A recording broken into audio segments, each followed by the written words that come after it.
సామాన్యులను పట్టించుకోవాలని చెప్పేసి ప్రతిపక్ష నేత రాహుల్ గాంధీ అంటున్నారు. యువతకు ఉద్యోగాలు లేవు, తయారీ రంగం కుదేలవుతున్నది, ఫారిన్ ఇన్వెస్టర్లకు స్టాక్ మార్కెట్ నుంచి డబ్బులు తీసుకోపోతున్నారు, రైతులు ఇబ్బందులు ఎదుర్కొంటున్నారు, ప్రపంచ దేశాల నుంచి సవాళ్లు ఎదురవుతున్నాయి.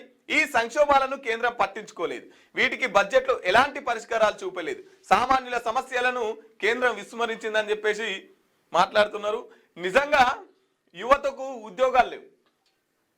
యువతకు వాస్తవంగా నిరుద్యోగం చాలా పెద్ద ఎత్తున పెరిగిపోతున్నది. దీని నుంచి తప్పించుకోవడానికి ఈ మందుకు అలవాటు అవుతున్నారు, ఈ డ్రగ్స్కి అలవాటు అవుతున్నారు, గంజాయికి అలవాట్లు అవుతున్నారు.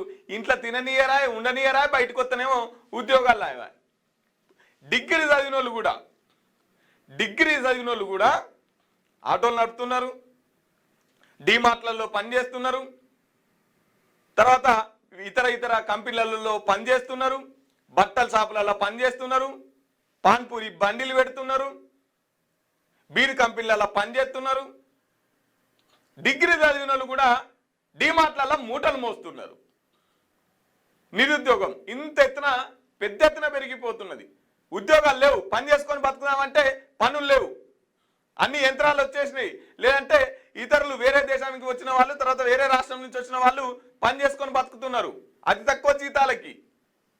3 పూటలు గడితే చాలు, ఇక సంపాదించుడు దేవుడెరుగు. ఇంత పెద్ద ఎత్తున నిరుద్యోగం పెరుగుతున్నది.